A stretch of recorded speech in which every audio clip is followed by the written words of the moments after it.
Tony and Guy Essentials Sirvanmayu welcomes you with a standing offer. All skin service up to 50%, all hair service up to 20%. Terms and conditions apply. For booking appointments 98406 77057.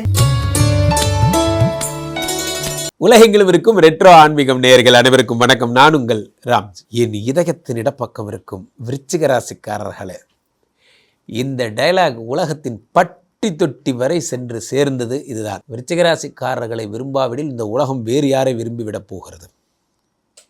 உலகின் உன்னதமான காதலுக்கெல்லாம் சொந்தக்காரர்கள் நீங்கள் தான். விருச்சிக ராசிக்காரர்கள் மாதிரி ஒரு clean ப்ரொஃபைலை உலகத்தில் கண்டுபிடிக்க கூட முடியாது. ஏன்னா 7 குடையவனே சுக்கிரனாக இருக்கிறார். 7 குடையவனே சுக்கிரனாக இருக்கிறார். அப்போ உலகத்தில் விருச்சிக ராசிக்காரர்களை அடிச்சுக்க ஒருத்தன் பிறந்து வரணும். ஸோ அப்போது இந்த விருச்சிக ராசிக்காரர்கள் பிறவிப்பட, ஆனால் இவர்கள் பர்சனல் வாழ்க்கை இருக்குது பாருங்கள், இது ரொம்ப மோசமானதாக இருக்கும். எப்படி மோசமானது? இவங்க வீட்டு பக்கத்திலேயே ஒரு தேங்கிய நீர் என்பது இருக்கும். எப்போ பார்த்தாலும் தேங்கிய நீர் இருக்கும். தேங்கிய நீர் என்பது இருந்துக்கிட்டே இருக்கும் சார். வீடு இருக்குது அப்படின்னா இவங்க வீட்டில் டெய்லி தண்ணீரை பார்க்கலாம். நீங்கள் வேணால் பாருங்கள், விருச்சிக ராசிக்காரர்கள் வீட்டில் தண்ணி கொட்டிகிட்டே இருக்கும். டேப் ஒழுங்காக மூட மாட்டாங்க. தண்ணி குடிக்கிற தண்ணி திறந்துட்டால் ஹால் ஃபுல்லாக தண்ணி வந்துடும். தண்ணீர் கூடயே இருப்பாங்க அவங்க. ஏன்னா தண்ணீர் பாதகாதிபதி இவங்களுக்கு. விருச்சிக ராசிக்காரர்கள் இருந்தாங்கன்னா தண்ணி கூட இருக்கிற மாதிரி. குளம் குட்டைகள் இருக்கும் இடத்துல தான் இவங்க இருப்பாங்க. இவங்க எங்கே இருக்காங்களோ அங்கே ஏரி பக்கத்தில், போரூர் ஏரி இங்கே தான் இருக்குது, பக்கத்தில் தான் இருக்குது. விருச்சிக ராசிக்காரர்கள் இருக்கிற இடத்துல பக்கத்துலேயே ஏரி இருக்கும். என் மனைவி விருச்சிக ராசி சார். இங்கே நாங்கள் இருக்கிறது போரூர், இது பக்கத்தில் போரூர் ஏரி இருக்குது.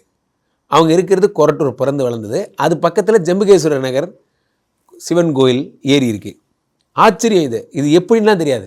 விருச்சிக ராசிக்காரங்க யாரை வேணால் எடுத்துங்க. என் தம்பி சுரேஷ் விருச்சிக ராசி, அவர் இருக்கிற ஏரியாவில் அவர் வீட்டு பக்கமும் இப்படி தான், பக்கத்துலேயே ஏரி. ஸோ அப்போது ஏரி, குளம், குட்டை இதெல்லாம் இருக்கும்.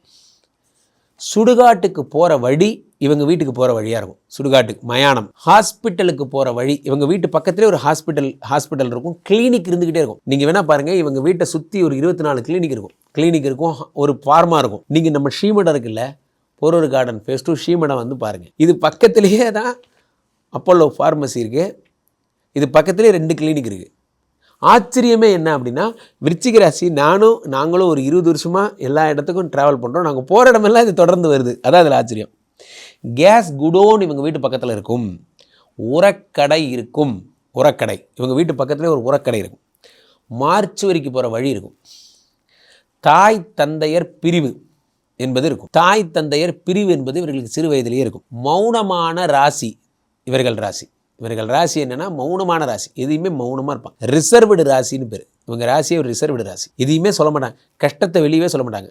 விருச்சிக ராசிக்காரங்களை நீங்கள் புரிஞ்சுக்கிட்டிங்கன்னா இந்த உலகத்தில் எவனை வேணால் நீங்கள் புரிஞ்சிக்கலாம். ஏன் அப்படின்னா, இப்போ சொல்லுவாங்கள்ல, இந்தியாவில் இருக்க டிராஃபிக்கில் வண்டி ஓட்டிட்டிங்கன்னா உலகின் எந்த நாட்டில் வேணால் வண்டி ஓட்டிடலாம்.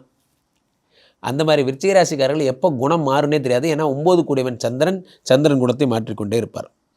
விஷப்பூச்சிகள் இவங்க வீட்டுக்கு வந்துக்கிட்டே இருக்கும். இவங்க வீட்டுக்குள்ளே பார்த்தீங்கன்னா எப்போ பார்த்தாலும் ஒரு விஷப்பூச்சி இருக்கும். கோயிலுக்கு அருகிலே இவங்க குடியிருப்பாங்க. இவங்க வீட்டு பக்கத்தில் கண்டிப்பாக ஒரு கோயில் இருக்கும் சார். இவங்க வீடு ஒரு சந்தில் இருக்கும். உங்கள் வீடு இப்படி போய் ரைட் எடுத்து லெஃப்ட் எடுத்து ஒரு ரைஸ் மில் இருக்கும். அது பக்கத்தில் ஒரு சந்து. அந்த மாதிரி சந்துக்குள்ளே தான் அவங்க வீடு இருக்கும். ஒத்தையடி பாதையாக தான் இருக்கும் அந்த வீடு, சந்து. அந்த வீட்டில் பக்கத்து வீடு இருக்கும். ஒரு ஒத்தையடி பாதை. தனிப்பட்ட பிரம்மாண்ட வீடு அப்படிலாம் கிடையாது. ஒரு சந்துக்குள்ளே சந்து தான் அவங்க வீடாக இருக்கும்.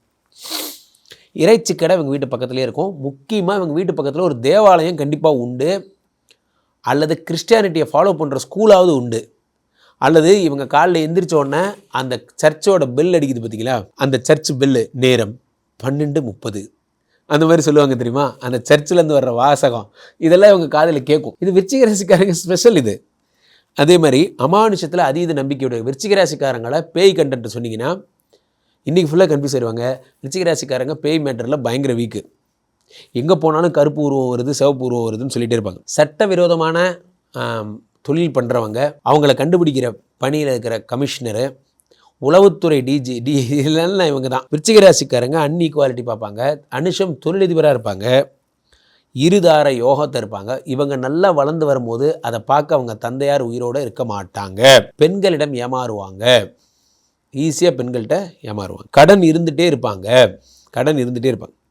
வேலைக்கு போகிறது இவங்களுக்கு நல்லது. இவங்க சொந்த தொழில் பண்ணுறத விட வேலைக்கு போகிறது நல்லது. ஓஎன்ஜிசி இது மாதிரி இதெல்லாம் பண்ணுறது நல்லது. கல்ஃப் ஆய்வு பண்ணுறது, விவசாய தொழில் பண்ணுறது, கழிவு நீர் சுத்திகரிப்பு பண்ணுறது, இதெல்லாம் இவங்களுக்கு கண்கண்ட தொழில். இதெல்லாம் நல்லா வரும். பூர்வீக சொத்து இருக்கும். குழந்தை மேலே இன்வெஸ்ட் பண்ணணும்னு நினச்சிக்கிட்டே இருப்பாங்க. விருச்சிகராசிக்காரர்கள் குழந்தை மேலே இன்வெஸ்ட் பண்ணணும்னு நினச்சிக்கிட்டே இருப்பாங்க. 2 குடைவனாக குரு, தனாதிபதியாக, பாக்யாதிபதியாக, யோகாதிபதியாக குரு பகவான் இருப்பதால் குருவை பேக்கெட்லேயே போட்டு சுற்றக்கூடிய ஒரு ஆள்னா அது இவங்க தான், குரு பகவான். அப்போ அடுத்து தாயார் வாழ்வு மகிழ்ச்சி இல்லாததாக இருக்கும். அதே மாதிரி பேச்சாளர், ஆன்மீகம், வருமானம், பேச்சாளர், ஆன்மீகம், வருமானம், ஜோதிடம் தெரிந்தவர் இவங்க வீட்டில் இருப்பார். அப்போ சொன்னல, சிந்துவை பற்றி சொன்னேன்ல, விருச்சிக ராசின்னு தான், நான் தான் ஜோதிடர். ஜோதிடம் தெரிஞ்சவங்க வீட்டில் இருப்பாங்க. நன்றாக புரிந்து கொள்ளுங்கள், விருச்சிக ராசிக்காரங்க வீட்டில் கண்டிப்பாக ஒருத்தர் ஜோதிடம் தெரிஞ்சவங்க இருப்பாங்க. அல்லது அவங்களுக்கு ஜோதிடத்தில் ரொம்ப இன்ட்ரெஸ்ட் இருக்கும். அதே மாதிரி தாயார் வாழ்வு இவர்களுக்கு மகிழ்ச்சியாக இருக்காது. தாயார் எப்போ பார்த்தாலும் சண்டை போட்டுட்டே இருப்பாங்க. முதல் சொத்தை வாங்கி விற்றுருவாங்க. ரெண்டாவது சொத்து தான் நிலைக்கும். இஎன்டி நோய் வரும், முழங்கால் மூட்டில் பிரச்சனைகள் வரும். இஎன்டி நோய் வரும், முழங்கால் மூட்டில். திருமணம் முடித்தவுடன் கண்டிப்பாக கர்மம் உண்டு. திருமணம் முடித்தவுடன் இவர்களுக்கு ஒரு திருமணமாகும், ஆனோன்னு கர்மம். கூட்டுத் தொழில் ஆகாது. வெளிநாட்டு யோகம் உண்டு. வழக்கில் வெற்றி உண்டு. பூர்வீக சொத்தில் பிரச்சனைகள். உழைக்காத வருமானத்தை பெரும்பாலும் ஈட்டுபவர்கள். ஆசிரியர், ஜோதிடர், ஆன்மீகம் போன்றவைகள் உண்டு. இதெல்லாம் தான் இந்த விருச்சிகராசிக்காரர்களுடைய பிரதான குணங்கள். இந்த விருச்சிகராசிக்காரர்கள் வெரி ஹைலி எமோஷனல் டைப்பு. இவர்களை சமாதானம் பண்ணுறது அவ்வளோ சாதாரண விஷயமே கிடையாது. இவர்களை ஹேண்டில் பண்ணுறதும் அவ்வளோ சாதாரண விஷயமே கிடையாது. பழகுனா அவ்வளோ உண்மையாக இருப்பாங்க. அதே நேரத்தில் இவங்களை சமாதானப்படுத்துறது, இவங்க தப்பு பண்ணுறதை ஒத்துக்கவே மாட்டாங்க. யார் தப்பு பண்ணாலும் அது தப்பு தான். அந்த தப்பை ஏற்றுக்கவும் மாட்டாங்க, அனுசரிச்சும் போக மாட்டாங்க. விருச்சிகராசிக்காரர்கள் விரிந்த சிந்தனை அற்றவர்கள், மிக ஹோம்லியான ஆட்கள். தொடர்ந்து என்ன பண்ணால் விருச்சிகராசிக்காரங்க வாழ்க்கை நல்லாயிருக்கும், நான் என்ன செய்யணும், ரெட்ரோ ஆன்மீகம் சேனலை தொடர்ந்து பார்க்கணும். நமக்கு நிறைய ஷார்ட்ஸ், இன்ஸ்டா எல்லாம் போடுறார் தம்பி, கூகுள் போடுறார். எல்லாத்தையும் நீங்கள் பார்க்கணும், தொடர்ந்து ஆதரவளிக்கணும். கீழே போய்ட்டுருக்கு இந்த 2 நம்பரை கூப்பிடுங்க, உங்களுடைய சொந்த ஜாதகத்தை பார்த்து கொள்ளுங்கள். உலக புகழ் வாய்ந்த நமது ஸ்ரீமடத்திலே விஷ்ணுமாயா தலைமை சாத்தனாக இங்கு தான் எழுந்தருளி இருக்கிறார். 5-6 அடி உயரத்தில் தலைமை சாத்தனாக. விஸ்வரூப மடம் என்று பேர். விஸ்வரூபம், விஷ்ணுமாயாவின் விஸ்வரூப மடம் இதுதான். இங்கு சுவாமி எடுக்கிறது தான் எல்லாம். இவர் இங்கு அனுக்கிரக மூர்த்தியாக எழுந்தருளுகிறார், சகல சம்பத்துகளையும் தருகிறார். அவ்வகையில் இந்த மடத்திற்கு பயனடையுங்கள். ஃபோன் பண்ணுங்கள், உங்களுடைய அப்பாயின்மெண்ட் புக் பண்ணிக்கோங்க. மீண்டும் ஒரு நல்ல பதிவில் சந்திப்போம். நன்றி, வணக்கம்.